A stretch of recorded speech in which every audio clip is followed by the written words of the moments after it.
அனைவருக்குமே வணக்கம். சற்று முன் கிடைத்திருக்கக்கூடிய ஒரு மிக மிக முக்கியமான செய்தி ஒன்று வெளியாகியிருக்கு. ஸ்டாலின் அதிரடி கைது. ராசா கொடுத்த வாக்குமூலம். நீதிமன்றம் இறுதி தீர்ப்பு.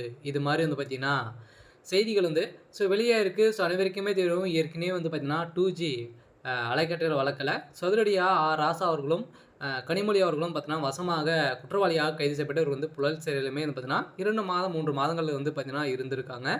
இதன் அடிப்படையில் அதிரடியாக ஏற்கனவே அரசுக்கு வந்து பார்த்தீங்கன்னா 1.76 லட்சம் கோடிக்கு மேலே பார்த்தீங்கன்னா இதில் இழப்பீடுகள் வந்து செஞ்சுருக்காங்க அப்படின்றத வந்து பார்த்தீங்கன்னா இவர் மீது வந்து குற்றச்சாட்டுகள் வந்து வைத்து இவர் மீது வழக்கு பதிவும் செய்து இந்த வழக்கு நிலவில் தான் வந்து இருக்குது. இந்த வழக்கின் அடிப்படையில் இப்போ வந்து பார்த்தீங்கன்னா இந்த 2G ஊழல் வழக்கில் அதிரடியாக குண்டை தூக்கி போடுற மாதிரி வந்து பார்த்தீங்கன்னா ராசாவுக்கு பையன்னு ஒரு ஆடியோ வந்து வெளியாக இருக்குது. இந்த ஆடியோவின் அடிப்படையில் தான் முதலமைச்சர் ஸ்டாலினுடைய கதை ஒட்டுமொத்தமாக முடிந்திருக்கு. இதில் வந்து பார்த்தீங்கன்னா ராசா அவர்கள் வந்து பார்த்தீங்கன்னா கட்சியை விட்டு நீக்க முடிவு செய்திருக்கிறதாகவும் வந்து பார்த்தீங்கன்னா ஒரு தகவல் வந்து வெளியாக இருக்குது. இந்த தகவலின் அடிப்படையில் திமுக வந்து பார்த்தீங்கன்னா பெரும் பரபரப்பையும் அதிர்ச்சியையும் வந்து ஏற்படுத்தியிருக்காரு.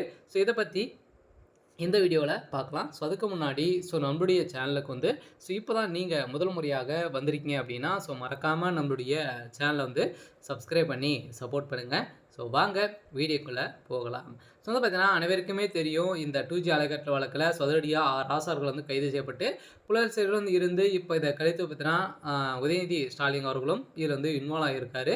இப்போ வந்து பார்த்தீங்கன்னா அதிரடியாக ராசா அவர்கள் வந்து ஒரு பையன் ஒரு ஆடியோ வந்து வெளியாக இருக்குது. இந்த ஆடியோவில் நான் சிறையில் வந்து அடைக்கப்பட்டிருந்தே பார்த்தீங்கன்னா அவர் வந்து யாருமே திமுகவுடைய பிரமுகர்கள் வந்து பார்த்தீங்கன்னா அவர் வந்து சந்திக்காத நிலையில் அவருக்கு ஒரு மிகப்பெரிய கோபத்தை வந்து திமுக மீது ஏற்பட்டிருக்கு அப்படின்ற மாதிரி வந்து பெரும் வருத்தத்துடன் பார்த்தீங்கன்னா ராசர்கள் வந்து தெரிவித்திருக்காரு. இந்த வருத்தத்தின் அடிப்படையில் அந்த ஆடியோவின் அடிப்படையில் தான் திமுகவுடைய தலைமையகத்திற்கு எந்த ஒரு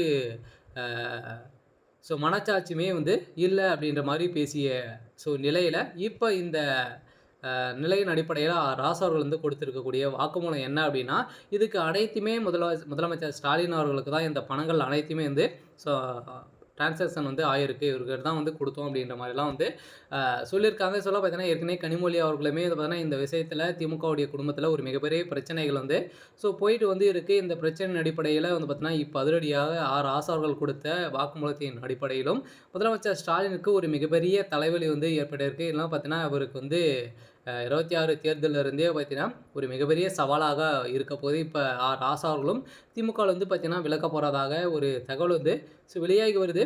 இருந்தாலுமே என்ன நடக்க போகுது, திமுகவுடைய தலைமையகம் வந்து என்ன செய்ய போகிறாங்க அப்படின்ட்டு நம்ம வெயிட் பண்ணி பார்க்கலாம். அதுக்கு முன்னாடி மறக்காமல் நம்மளுடைய சேனலை வந்து பார்த்தீங்கன்னா சப்ஸ்கிரைப் பண்ணி பாருங்கள். தேங்க்யூ.